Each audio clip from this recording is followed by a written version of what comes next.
Cette femme est devenue la journaliste la plus célèbre de son époque et personne n'en parle, mais ce roman graphique, si. Mais avant d'en arriver là, permettez-moi de vous raconter comment la femme qui a révolutionné le journalisme du 19e siècle en est arrivée à faire le tour du monde, seule, en 1889, sous le feu des projecteurs. Nellie Bly, ou de son vrai nom Elizabeth Jane Cochrane. Petit encart au montage, comme ça vous aurez pas l'air débile, moi oui, mais vous non.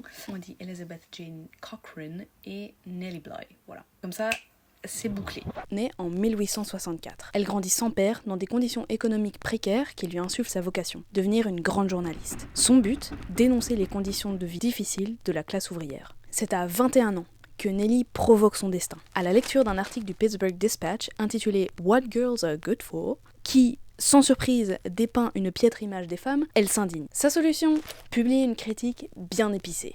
Impressionné par sa plume, le patron du journal l'engage sur le champ. Plot twist. C'est ainsi qu'elle commence sa carrière de reportrice. Enfin, c'est ce qu'elle pensait.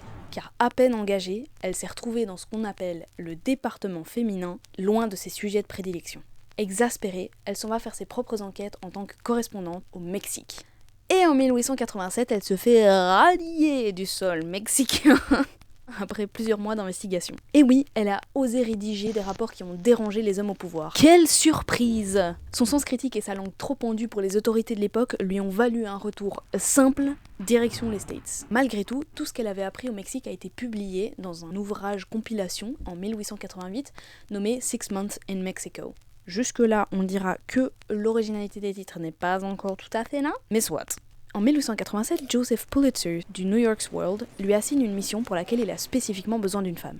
Feindre une maladie mentale pour s'infiltrer dans, je cite, l'asile d'aliénés pour femmes de Blackwell's Island à New York. C'est l'un des tout premiers exemples américains de journalisme de couverture. Son exposé publié dans le journal sur les conditions déplorables d'internement des femmes fait des vagues inespérées. Un grand jury est dépêché sur place dès la révélation des faits. Ainsi, le travail de Nellie Bly est à l'origine de nouvelles régulations et de déblocage de budgets considérables pour veiller à un meilleur encadrement des patients.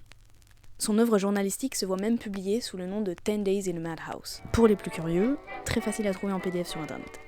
De là, elle devient la référence dans le game du « je dévoile la merde cachée derrière le rideau ». Et tout ça, c'est sans compter l'exploit que raconte le roman graphique que je vais vous présenter aujourd'hui. Globetrotteuse, le tour du monde de Nellie Bly et Elizabeth Bisland, paru en octobre 2024. L'histoire rapporte l'aventure rocambolesque mais vraie que Nellie Bly entame en 1889 pour servir les audiences du journal. Aller plus vite que la fiction de Jules Verne, le tour du monde en 80 jours. Et ce, en ne se laissant pas dépasser par la journaliste dépêchée par un journal concurrent, Elizabeth Bisland. Globetrotteuse nous immerge dans la vie d'une femme plutôt en avance sur son temps et qui a révolutionné son époque. Un tour du monde en moins de 80 jours, dans 178 pages, pleine d'expressivité. On fait la rencontre d'une personnalité excentrique et haute en couleurs. Une boule d'énergie déterminée face à la multitude du monde et aux aléas des transports de l'époque.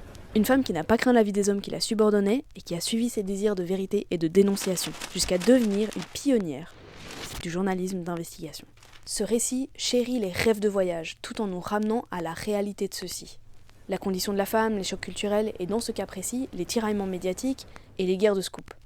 Le tout avec un ton léger et amusant que l'illustration complimente par sa colorisation.